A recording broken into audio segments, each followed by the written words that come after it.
So the second half of my presentation focused mostly on Richfield data, and the reason for the first half was to explain the methodology. If you look at the report, more than half of the report is about the methodology. And so you won't be able to understand the charts and graphs that I put up there without me explaining the methodology. But now, just Bob, continue to go on with the presentation. So I'm going to skip through the slides that talk more about the methodology and get directly into the Richfield PD data. So one of the things that we did in this report was that we even though we don't agree with the population benchmarks, we conducted the analysis, the entire analysis using population benchmarks so that people can see what the data looks like when you use population as a benchmark. So this chart shows you that. So, and also when we look at the reason we call it a demographic disparity study instead of a racial disparity study is because you also need to understand gender and age, because there are disparities in policing data by gender and age as well as race. So you have to look at the full picture. So in this chart, we have the population of Richfield. Now, as I said before, it's difficult with policing data to compare it with the population because in policing data, ethnicity is generally categorized as a race. So you have to make some slight modifications to the population in order for the numbers to add up to 100%, which you don't have to do in the policing data. So that's the population by age, race, and gender. And then if we look at reported offenders, this is from the NIBRS data and the National Incident-Based Reporting System, which is the new FBI system for crime data, has demographic data on victims of crime and demographic data on reported crime suspects. And most of that reported crime suspect data is coming from the community. So we now have national data on most agencies in the country looking at demographics of victims and demographics of reported crime suspects. It's an incredibly valuable, rich data set, and all of it's available online, download from the FBI. So when we look at reported offenders using the NIBRS data, the way to read this chart is that a 1.0, there's no disparity. So that means that if about half the population is male, half female, if 50% of reported crimes were female and 50% were male, then there would be no disparity, and those numbers would be 1 and 1. But that's not what we see. We see that females are 50% less likely than their population to be a reported crime suspect, and males are 50% more likely. And if we look at age, we see that for reported crime suspects, juveniles are 60% less likely to be a reported crime suspect, and people over 50 are 70% less likely than their population. But 18 to 29-year-olds are more than twice as likely to be a reported crime suspect. So you have disparities by age. You also have disparities by race. So white and Hispanic and Asian individuals are less likely than their population to be reported as a crime suspect. Native Americans are 50% more likely to be a reported crime suspect, and blacks are 3.6 times more likely. Very large disparity with your population. Now, one thing we haven't talked about is when we're using population as a benchmark, we're using the residential population of Richfield. Not all of the reported crime suspects will be Richfield residents. So it may be that some of these disparities are the result of individuals coming into Richfield and involved in crimes and reported as a crime suspect. So that's, and I think is it 60 or 70%, Chief? 70%. 70% of arrests that Richfield PD makes are non-Richfield residents. So that is going to skew all of these disparity numbers with the population. Now, next we go to arrests. And arrests, we see that a similar pattern. So males more likely to be arrested than females compared to the population. 18 to 29-year-olds more likely than older or younger. And Black and Native American suspects more likely to be arrested than the population. Then we go to uses of force. Everything's compared to the population here. Uses of force compared to the population. Same pattern. Very high disparities for blacks, males more likely than females, 18 to 29-year-olds. So in Richfield, compared to the population, males, black, 18 to 29, are the most likely group to be reported as a crime suspect, to be arrested, and to have force used against them. Okay? These are the numbers that everybody's used to. And this same kind of pattern you will see in virtually every jurisdiction. And sometimes Native Americans are more overrepresented, sometimes Hispanics are more overrepresented. You have an underrepresentation in Hispanics. But the pattern for males and age, identical in every jurisdiction. 18 to 29, that's the prime age group for criminal behavior. Males are more likely than females to commit crimes, particularly violent crimes. So this is population-based disparities.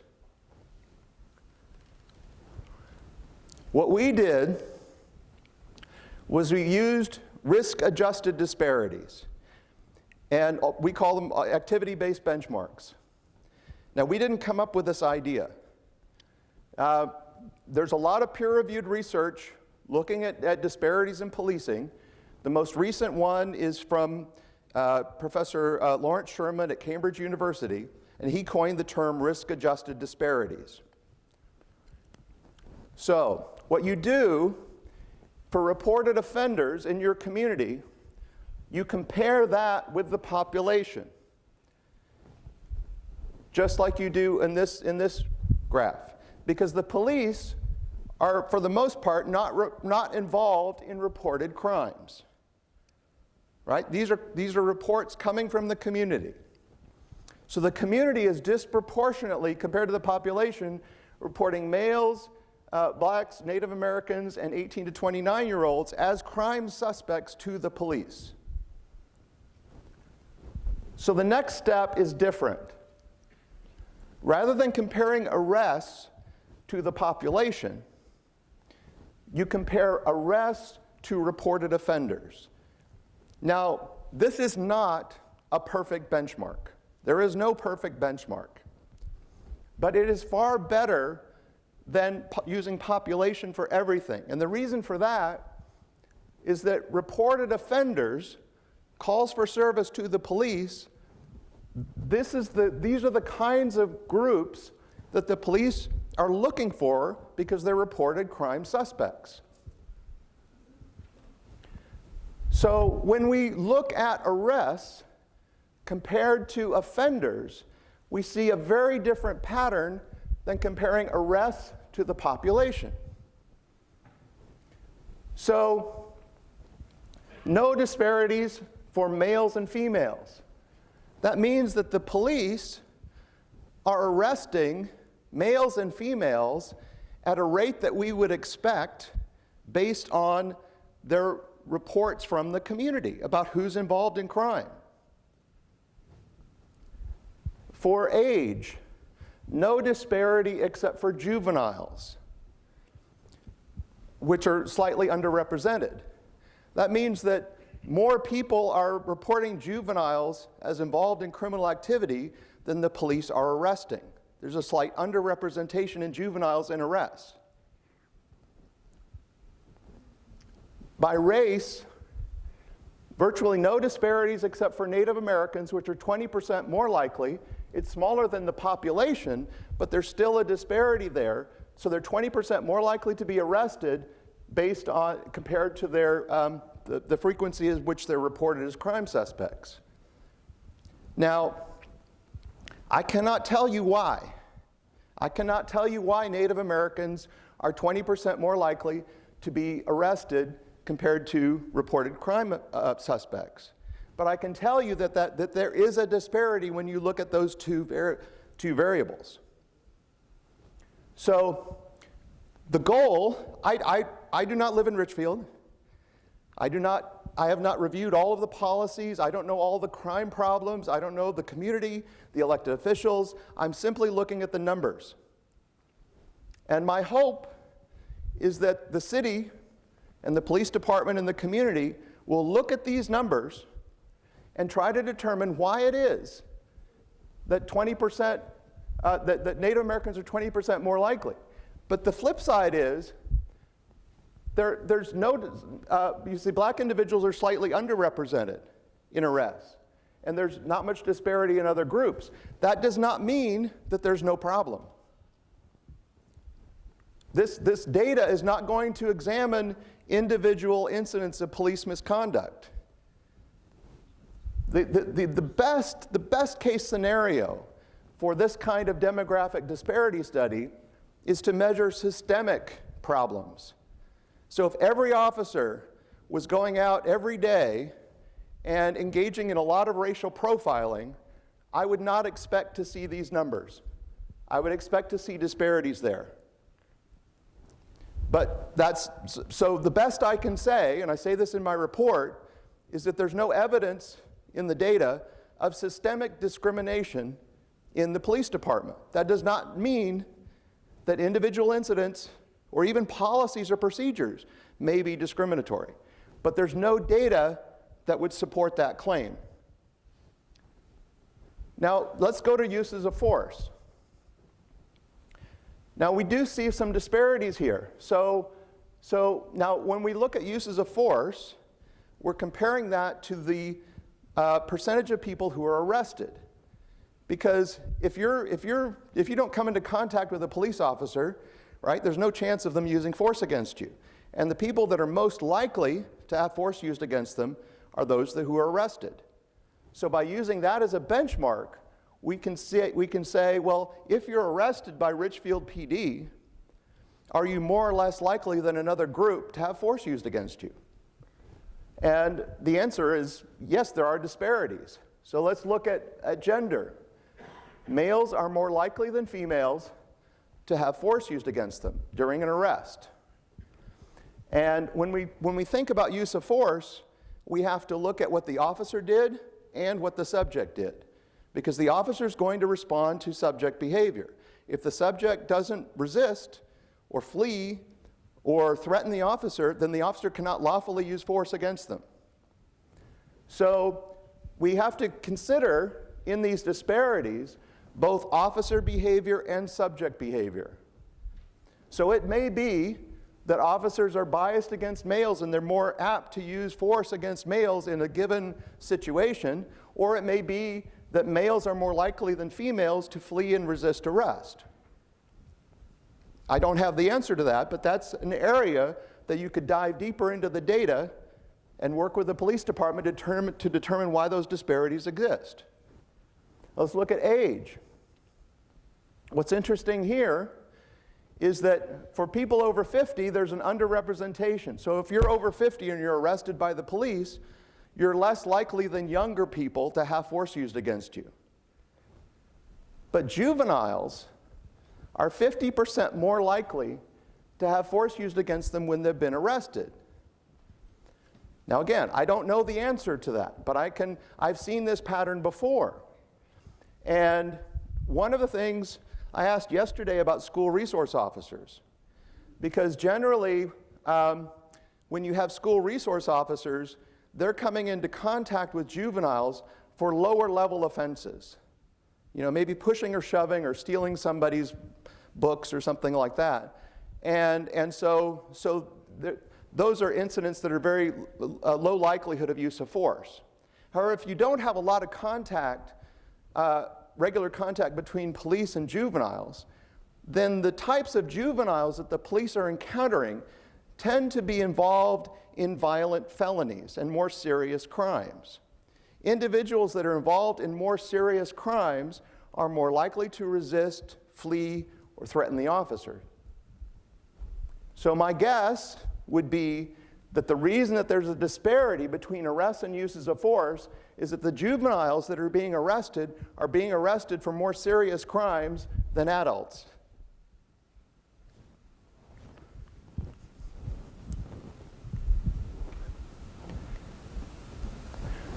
I'm going to flip through some of this. Okay. Can you say again the name of this methodology? Sure. We call it activity-based benchmarks.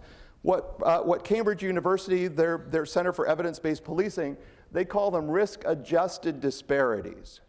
And basically what they're saying is that they focus primarily on the demographics of victims. And so instead of using the population, they use the population of victims. Instead of using the census population, they'll use the population of victims. And what we're doing is we're using the population of reported crime offenders. And one last question about, is this similar to the methodology used by that professor you mentioned, Richard Fryer? Yes. His methodology, what he did was he went way beyond, what he did is similar to what we do with use of force with the department. He actually went into the department and read police reports and extracted his own data. And if you do that, you're able to collect all the data elements, because police reports are generally very detailed. So he was able to collect all the different variables that would be needed to adequately analyze the data for racial disparities. So his research is much more thorough than this, which is just looking at reported crimes and so forth. And this is just readily available data. He actually created the data sets. So with his research, he did find, as you mentioned in the video, that low-level crimes, there was some racial disparities that he couldn't explain after taking account for other factors. Absolutely. So it actually wasn't low-level crimes, it was low-level uses of force. What he found was that when officers use low-level uses of force, such as maybe pushing or grabbing or pulling or striking, that there were the racial disparities were the greatest. And then as the use of force escalated to higher levels, those disparities were reduced up to lethal force. Are you surprised that his research in more cities found these racial disparities, but yet you attempting to use a similar methodology doesn't find it? Well, here's the thing: both of these methodologies are very crude, right? This is based on available data. You can do a much more detailed, much more expensive study, gathering your own data, and come up with much more accurate results. But the bottom line is, no, I'm not surprised in his findings at all, because there are disparities throughout policing, throughout all policing data. Nothing matches perfectly. And so the issue isn't, do disparities exist? They do. The issue is, what is causing those disparities? And to do that, you have to go beyond the quantitative data, and you have to look at what is happening during these incidents. Is this, I mean, there's something happening with juveniles and use of force in Richfield. That I can tell you from the data. I don't know what's happening, but that's an area. The goal of this study is to say, here are the areas that we need to go deeper and really find out what's going on. And it's not just looking at the data, it's talking to schools, right? It's talking to police departments, talking to the officers who are out there on the street every day. What are you encountering? One of the things that we found is that whenever I go and present data to police departments, they have a lot of answers that I don't know because I'm not in the department, I'm not dealing with this on a daily basis. But they can explain a lot of the reasons behind these disparities that I can't tell just from looking at the data itself. And I can, oh, sorry, the mic was on. When is this data from? What years? 2018 to 2021. Okay, and sir, are you aware that in the last 10 years of the 2 people that Richfield Police has murdered, to my knowledge, there's been 2 in the last 10 years, that they're both people of color? I'm sorry, what was, the question was? To my knowledge, in the last 10 years, Richfield Police have murdered 2 people, and those 2 people are both people of color. I'm not aware of that. Okay, well, that's important for some of us in this room, especially some of us who have children who are people of color, who were harassed by this police department when they were under the age of 10. Well, let me talk about the data sets. Back in 2015, we were looking at the ability to figure out how we could get better data, how we could look at the data from our largest provider and build dashboards and build monitoring systems within the police department. There wasn't anybody out there at that time that was able to build us any type of monitoring system when it came to use of force. We looked all over the state of Minnesota, nobody had anything. I looked all over the Midwest, nobody had anything. And obviously talking with some of my peers and mentors on the East Coast, down south, and on the West Coast, police strategies evolved.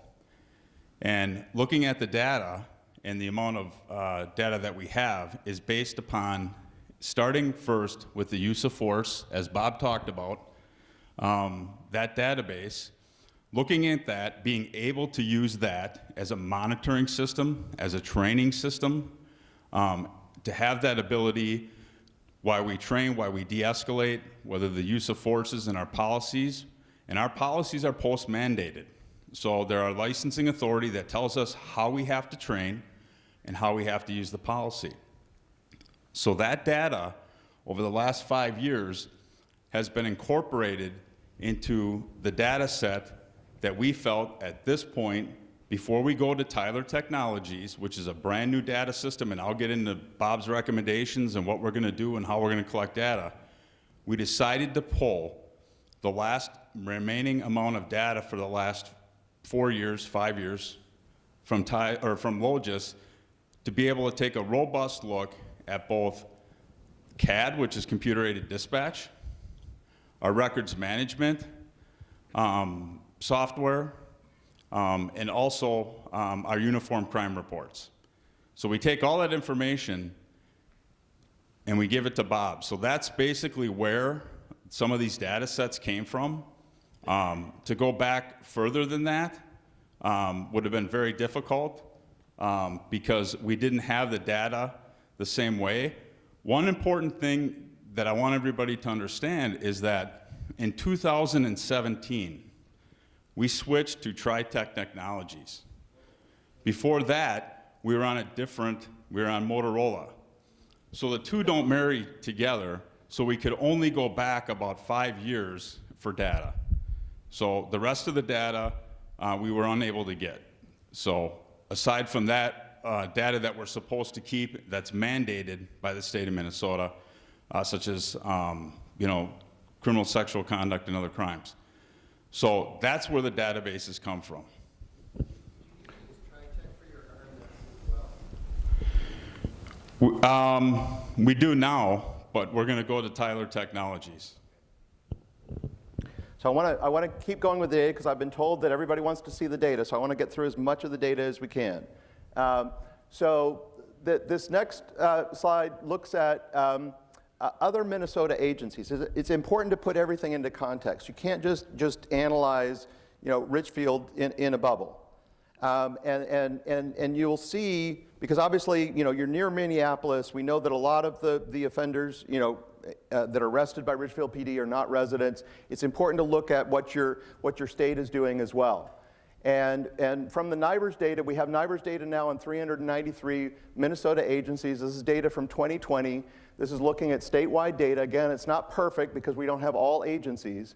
But when we look at reported violent crimes and disparities, we see in some cases greater disparities in other Minnesota agencies than we see in Richfield, particularly for Native Americans.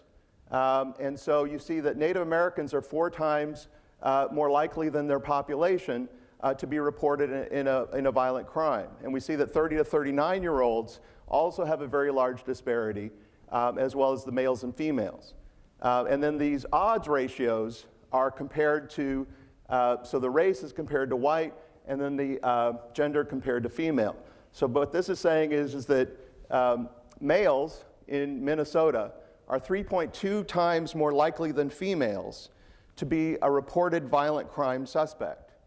And black individuals are 11 times more likely than white individuals to be reported as a violent crime suspect, and Native Americans are 7 times more likely than whites, while Asian individuals are 30% less likely than whites to be reported as a violent crime suspect. And similarly, you see juveniles heavily underrepresented in violent crimes, and over 50 heavily underrepresented. So we see similar patterns throughout, not just in Minnesota, but throughout all law enforcement agencies. And I'm including large cities, small cities, urban, rural. The patterns are similar. Now, going back to Richfield, we also have data on victims as well as reported offenders. And we can compare that with the population, not a perfect benchmark, but it's really the only benchmark we have for victims in reported crimes. And what we see is that females in Richfield are actually more likely than males to be a victim, a reported crime victim. For whatever reason, I'm not sure, there was no NIBRS data on age. I'm not sure why. But we do have NIBRS data on race. So obviously the disparity here is for black individuals. So if you're a black resident in Richfield, you are 2.4 times more likely than your population to be a reported crime victim. So these are self-reports, right? The police are not generating this data. Your community is generating this data. And there are disparities there, significant disparities. Whereas Hispanics are, so the way to read this is 18.5% of the population is Hispanic, and 18.5% of victims are Hispanic. So there's no disparity there. But you do see significant underrepresentation for Native Americans, Asians, and a little bit for whites for victims. Now, because we have data on victims and reported crime suspects, we can compare who's reporting by race as a victim and who the reported crime suspects are. So the way to read this chart is from vertically. So at the top, we have the race of the victim. And on the side, we have the race of the reported crime suspect. So the way to read this is, for black victims in Richfield, 81% of black victims are reporting to the police that the suspect is black. That's a huge disparity. 40% of white victims are reporting that the suspect is black. 32% of Hispanics, 45% of Native Americans, 25% of Asians report that the suspect was black. Now we see a lot when we see white victim, white suspect, Hispanic victim, Hispanic suspect, not so much for Asians and but sort of for Native Americans, but we see that there's a correlation between the victim's race and the suspect's race. And particularly when we're talking about violent crimes, oftentimes there may be some type of relationship between the victim and the suspect. So that may be what's driving a lot of this same race victim, same race suspect. But property crimes, you wouldn't expect to see that high correlation. But to the extent that reported crimes, there's disparity in reported crimes by race, a lot of that disparity is driven by victims of the same race. And this is another way to sort of display the data. So we're looking at the percentage of all victims and the percentage of all suspects. And so we see that for the percent of all victims in the group, 80% of victims report that the suspect, that's the population, was black. So basically, black victims are 6 times more likely to report that the suspect was black than we would expect based on the population. So if everybody committed crimes at the same rate by age, race, and gender, we would expect everything to match the population. But it doesn't. And for Native Americans, we see even a massive disparity here compared to their population. And again, it's this relationship that oftentimes suspects will have with victims that's driving these disparities. But these are what the community is reporting to the police. And this is what the police are responding to.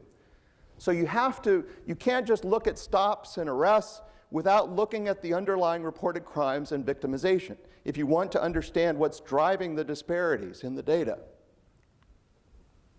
The last thing I wanted to show you is some slides on discretion. Because as I mentioned earlier, the officers have a lot of discretion. Prosecutors, I was a prosecutor. I had a lot of discretion. I could dismiss cases, I could lower cases, I could file charges or not file charges, a lot of discretion. And so it's important to look at the disparities by the level of discretion that the officer has. So the less discretion the officer has, the less likely that bias can come into play. The more discretion the officer has, the more likely that bias can come into play. And do you have a mandatory arrest for domestic violence? Yes. So if there's a domestic violence call and the officer responds and they have probable cause to arrest the suspect, they must make an arrest. The law requires the officer to make an arrest. So the chance of bias coming into that arrest is pretty small because the officer doesn't have a choice. The law says what they have to do. If, on the other hand, an officer is on patrol and they see someone throw a cigarette out of their car that's littering, they could stop them for littering, that's a lot of discretion, right? The officer can choose not to ignore it or to stop them. It's completely within the officer's discretion. No one's going to tell them what to do. So to the extent that bias comes into that decision, it's much more likely in a littering case than in a domestic violence case. So we can look at disparities by the level of officer discretion. And if we see higher disparities in high discretion cases, that's an indication of potential bias. So what we did was we came up with 17 levels of discretion. Now, I'll sort of explain it. So the highest one is a low discretion, highest on the chart, violent felony, right? If an officer's dealing with a homicide or a robbery or a rape, right, they're unlikely, right, to let somebody go with a warning if they have probable cause to arrest, right? They're going to do whatever they can to catch and arrest that person. And on the flip side, the lowest one I put here is obstructing. And we hear a lot about obstructing in policing. And sometimes it's called contempt of cop, right? So officers, if you do anything to interfere with an officer in their official duties, you could be arrested for obstructing. And so the officer has a lot of discretion, right? Because they're making the determination themselves whether or not you're interfering with them. So that's a lot of discretion. So if you see high disparities here, that's an indication of bias. And you can go through the chart. Now this is not sort of set in stone. This is sort of a rough approximation. And so in terms of the levels, and some people might disagree and say, oh, this should be a 10, that should be 11. So it's better to look at it in the 3 general levels. And so high discretion, low discretion, medium discretion. And the percentages are the percentage of total suspects dealt with by Richfield PD. So you can see that over half of the suspects are in this medium discretion level. So it'd be property crimes, nonviolent felonies, that kind of thing. And then 21% are high discretion and 25% low discretion. So we have these three discretionary levels. Now what we want to look at are racial disparities by level of discretion. So we'll start with gender at the top. So we see a clear pattern here. Whereas females are more likely to be arrested in high discretion, medium discretion cases, and males are more likely to be arrested in the low discretion cases. These are the violent felonies. And that's because the females are much less likely to be engaged. We know from the NIBRS data on victims and reported crime suspects that females are much less likely to engage in these violent felonies, and so that's why you see a greater proportion of males. Whereas females are more likely than violent crimes to be involved in nonviolent property crimes and traffic offenses. Now let's jump down to age, and I've categorized them into three different categories here. And we don't see a lot of difference by age, but we see, remember what I told you earlier, or suggested earlier about the higher use of force rates for juveniles. This sort of tends to confirm that, because you see, it's not a lot, but you have a higher percentage of juveniles involved in these low discretion cases, which are the violent felonies. So that might explain the higher use of force rates, because the officers are dealing with more violent individuals. Now, if we go to race, so for black suspects, it's a pretty clear pattern where the lower the level of discretion the officer has, the higher the level of disparity.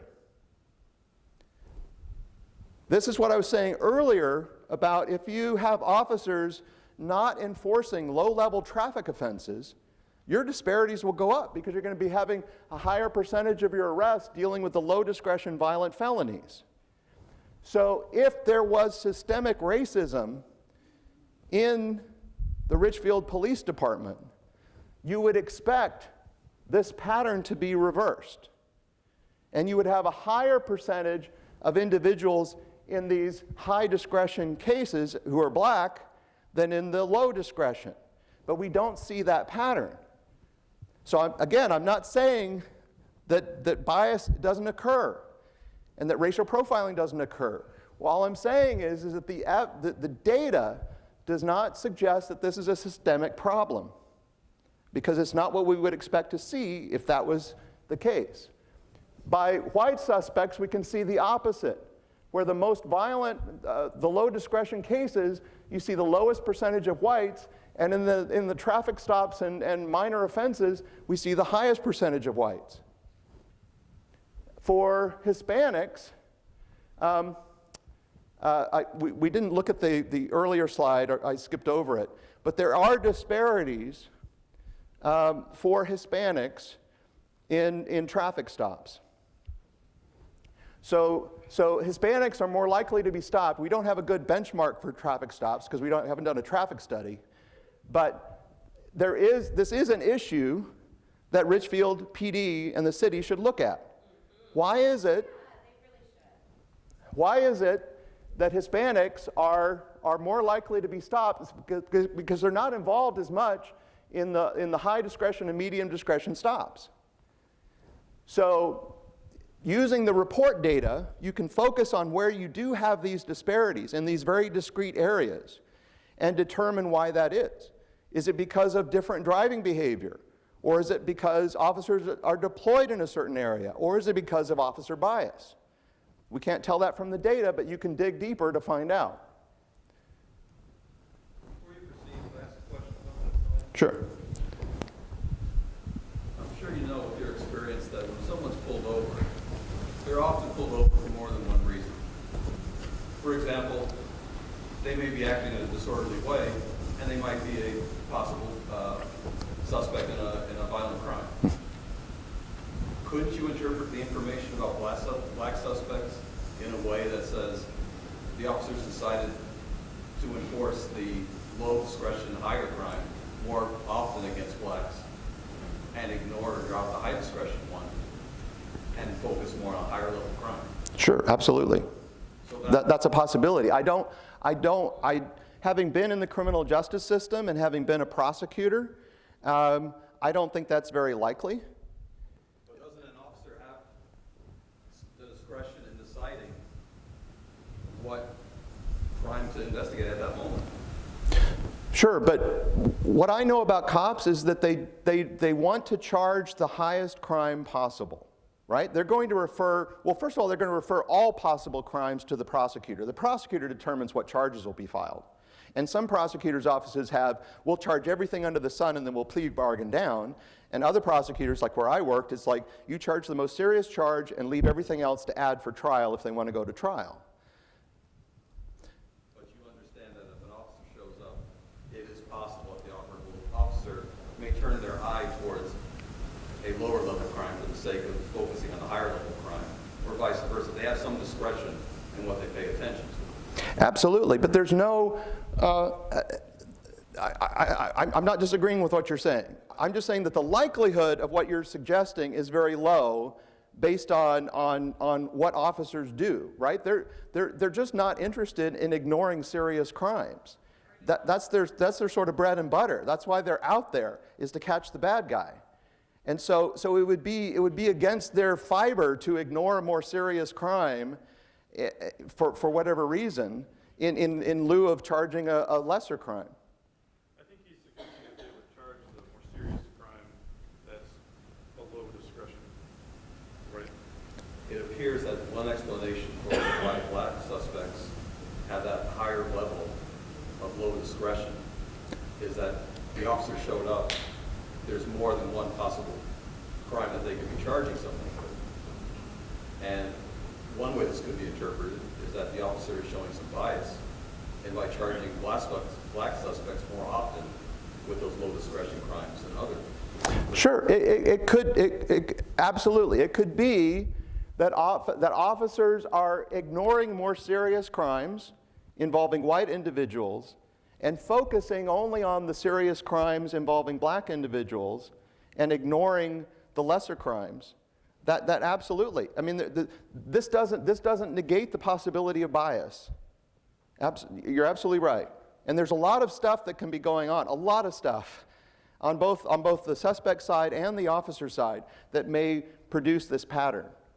Because of the predictive nature of the approach of officers. Now, he's standing up when I start to talk. Shocking. Because of the predictive nature of the police in approaching people that they are arresting or, talking to have stopped, does that possibly escalate unintentionally or subconsciously the approach that they have, and then they expect for that person to be violent, so they approach in a manner, and it's like, I want to stand and show, but I can describe it, to have your hand on your weapon and be speaking loudly and be stiff and be ready for that person that you're arresting to approach you, so you may, this is predictive. Now, this is not because the person has done anything, but because of your research that you're presenting, they already know.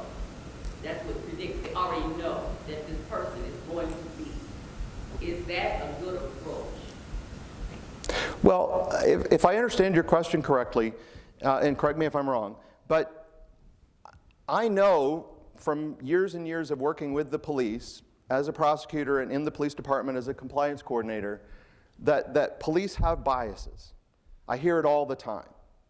And some of them are pretty bad. And I have no doubt that those biases are going to come into their workplace. And it may be that if an officer is biased against a particular group, or even an individual that they've encountered many times before, that bias could definitely impact how they're going to deal with that person. So a white person in a suit, and that they're not worried about, they could put their hands in their pockets and not have anything happen to them. Whereas some guy on a hoodie at the middle of the night who does the same thing, talking to the police, they could end up on the ground. So this whole issue of officer bias is so complex. And one of the things I was trying to convey in this entire presentation is that there is no simple answer in the data to the questions that people have about bias in policing. And we have to not look at the data in a simplistic manner, but use it as a starting point to go deeper and to do a more thorough investigation. And I know that's what Richfield PD is doing with all the use of force data we give them. They have all these dashboards. They can drill down so deep into the data. And I know that the chief has already been using the data to improve their policies and training. And that's the goal. That's the goal of data, is not to sort of point fingers at people, but to understand what's actually going on. Can it also be done by people talking to each other outside, getting out of their car and walking around where people are, instead of sitting in the car and not being being in the community, but not being of the community? You're there in the car, but you're not really around people. There's that wall of being in the vehicle is precluding the officers from relaying past their predictive data. Yeah, I mean, one of the things I can tell you is that there's one of the problems I think in policing is that we have 18,000 law enforcement agencies, from really small to really big. And every single agency has their own policy, their own training program. There is no uniformity. There are no evidence-based best practices in policing because there's no data. So every agency does something different, and it can be radically different. There's some agencies that actually, you know, when they stop a driver, they require the driver to get out of the car. There's some agencies that are like, stay in the car, you'll be shot. Right? Do not get out of the car. So depending on when you're driving, you could be a completely different agency can treat you completely differently based on their own policies and training. I'm just a Richfield speaking to our people. Okay, I'm actually done.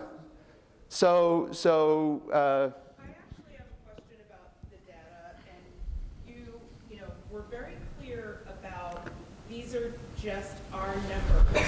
But for your methodology, how is this filtered through like other empirical data about the perception of race? You know, the American Psychological Association has done, like in the past 5 years, 6 different studies on showing 2 people or 3 people of identical height, build, size, apparel. And it is always the black man that is perceived as being a danger. Like, how is that understanding you know, you spoke a lot about bias, but not, you know, it's not about pointing fingers, it's about being able to acknowledge that there is systemic empirical data that people of color are perceived as more violent. Because I'd be really interested to see the use of force against youth, how that racial data brings out. So. yeah, and those studies that you refer to are much better at explaining potential police bias than something like this. And if you get nothing out of my presentation, understand that this is literally like the crudest way to look at police bias. You can't get any cruder.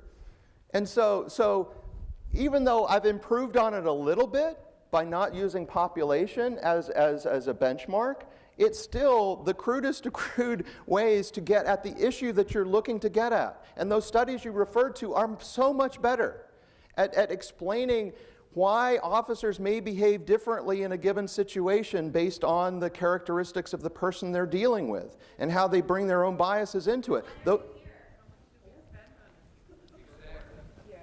seriously, I don't want my tax dollars going towards this. Why are you here?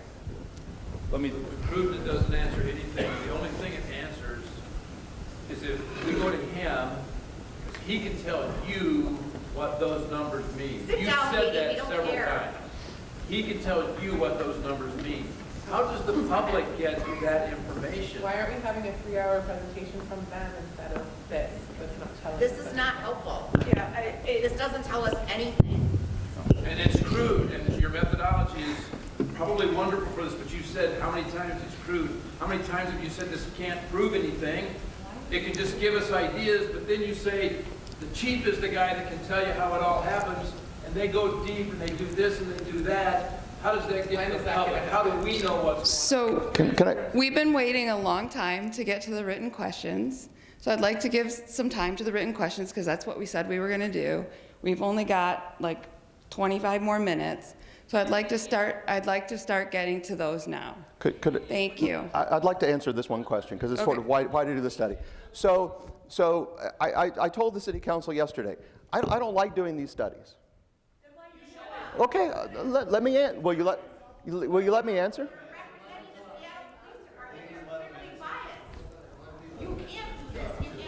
Would you like to hear my answer? If you don't want to hear my answer, I'm fine, not giving it. You asked me a question. Would you like to hear the answer? Yes, that would be fantastic. Okay, I'd love to give you my answer. So we do a lot of data analysis of use of force data where we're able to extract the data ourselves and do a real deep dive into this data. But if you just Google racial disparities in policing, you'll see countless studies by the media or researchers or advocacy groups, countless statements, and they will be making definitive conclusions on these racial disparity numbers. And they will say this is proof, this is absolute proof that the police are engaged in racial profiling. And I know that Richfield PD, in addition to pretty much every other law enforcement agency in the country, has been accused of systemic bias in policing. How do you respond to that when the media and these advocacy groups are taking these numbers and saying this is absolute proof that you're biased and you should be disciplined or fired or whatever? So the goal of this study is to show you that you cannot make those conclusions. It's too simplistic. So if you like those reports, that show that there's many people that are anti-police and defund the police and those things, they love these studies, right? They love these studies because they reinforce what they already believe about the police. Now, I'm not trying to discredit anyone's personal experience or personal opinions of the police.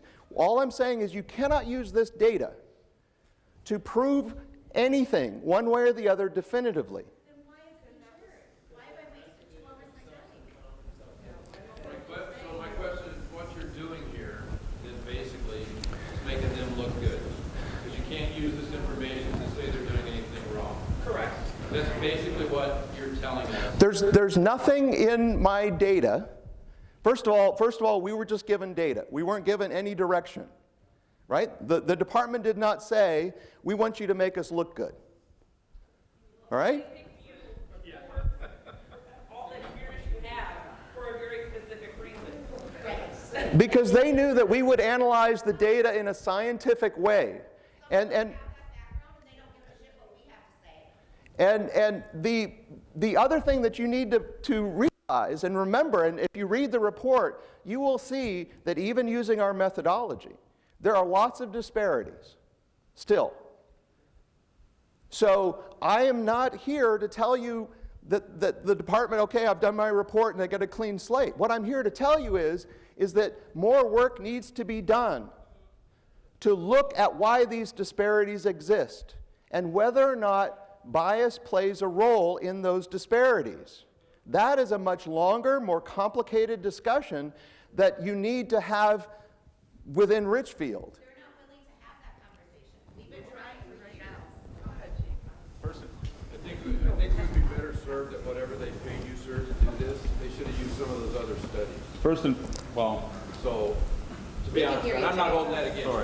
Yeah, Right? that's not They true. hire you to do this. Now I'm too loud. Sorry. I apologize. I wrote the grant for this, and the reason why we looked at police strategies is you have to start somewhere, okay? We have to look at our data. We had a robust use of force dashboard that we started 5 years ago. We're the only police department in the metro, in the state, that posts their use of force online. We were the first to do it. When I looked at that, I didn't know at the time Police Strategies did this type of work, did this type of study. Obviously, when I looked at the grant and decided that we were going to do something, I thought, here's the information. I'm not asking you to find anything. I just need to get the foundation built of what the data looks like. One thing that Bob talked about, and we talked about yesterday with the council, there's qualitative things that we look at. We just don't take this data on face value. We have to find how those disparities interact with the day-to-day operation of our department. So when I look at some of these dashboards that he's built, it gives me the tools to be able to look at those disparities and find out what changes that we have to make.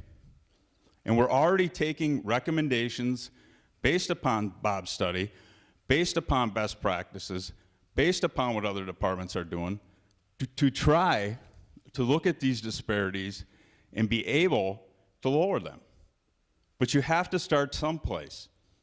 We're a small police department, we have a small staff, and we're going to try to do the best that we can to look at these charts that he's provided to us and look at our policies and our procedures. That's what we're doing.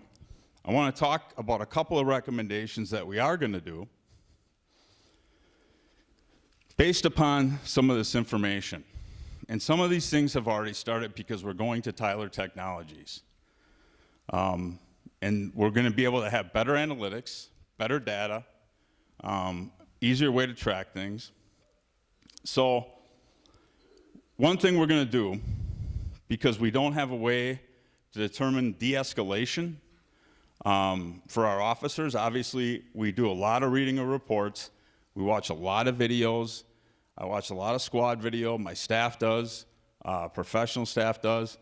We're going to track when use of force could be used but wasn't.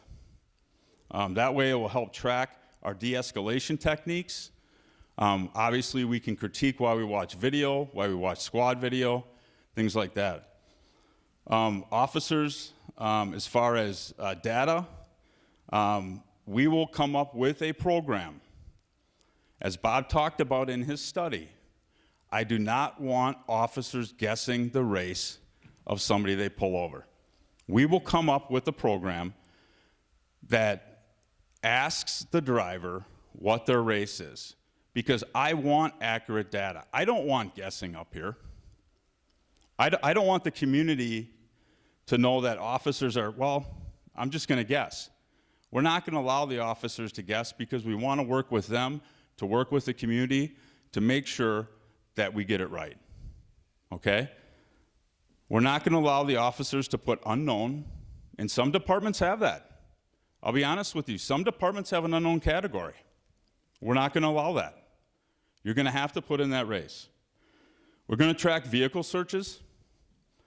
We're going to make sure that when the officers do a traffic stop, there's a drop-down box that they can basically check that they've searched the vehicle, that they had probable cause, that they had reasonable articulable suspicion to search that vehicle. We're also probably going to go away, and Bob talked about a little bit, the issue of oral warning.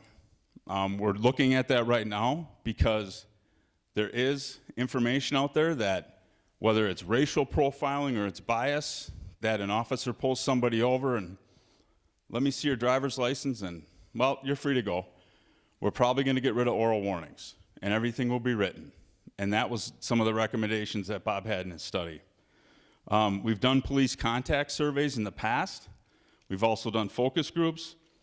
One of the things that we're doing, or we're going to look to do, is do a dashboard for what Bob had talked about for NIBRS, which is a National Incident-Based Reporting System. So we're going to take a look at that, so that you in real time can be able to look at the dashboard and see a lot of this information, see what calls the officers are going on, what arrests officers made, and so we're going to take a look at that. With this all comes a high cost.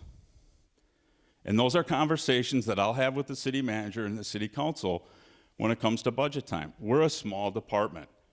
We are going to try to do as many things as we can possibly do. We're also looking at the possibility of having what we call a QR code on cards that are handed out by officers on traffic stops, so that the officer can be eval'd immediately and then put into the system to take a look at that information. Again, a very, very, very expensive program. Those are all things that we have to take a look at. But the fact that we're going to look at those recommendations so that we can get better data under our new system with Tyler Technologies and work with the officers, work with the community to be able to instill some of these changes so that when we look at data again, maybe we have better data and we can take a look at some of these different things. And we'll have better racial data because we'll be collecting it. We do not collect racial data at all on traffic stops. The only time racial data is collected is if there's an arrest off a traffic stop. And so that's where the data, as Bob talked about earlier, and I don't think, well, you don't have that one up there, but that's where there's incomplete data. And some of our data fields were incomplete that we gave to Bob because of the way when you go from system to system to system to system, all you're doing is piling data upon data upon data upon data. When we go to Tyler Technologies in March of '23, we're taking this data and we're going to archive it. We're not going to use it in the new system. What we're going to do is we're going to start from scratch because of all these recommendations that I talked about. So hopefully that will obviously give us better data as we look on a year-to-year basis how we're doing as far as collecting the data, how we're doing analyzing the data, what our analytics look like based upon our mapping and things like that. So you have to start somewhere, and that's where we're at. Is it a perfect system? No, it's not. I've worked in this community for 33 years. I know most of you. We're trying. We're going to try to do these things based upon Bob's data. We don't have $300,000 to go hire some of the people that Bob has talked about. We just don't have that kind of money. So we're going to do the best that we can with the data that we have and the recommendations that Bob's based us on or recommended to us and do what we can do. And if there's questions, by all means, let me know and we'll talk about it. But we have to understand some of the day-to-day things that we have to do. And as we move to Tyler, those are some of the recommendations that Bob gave to me and that I'm going to take and our staff has talked about and we'll work with the officers on.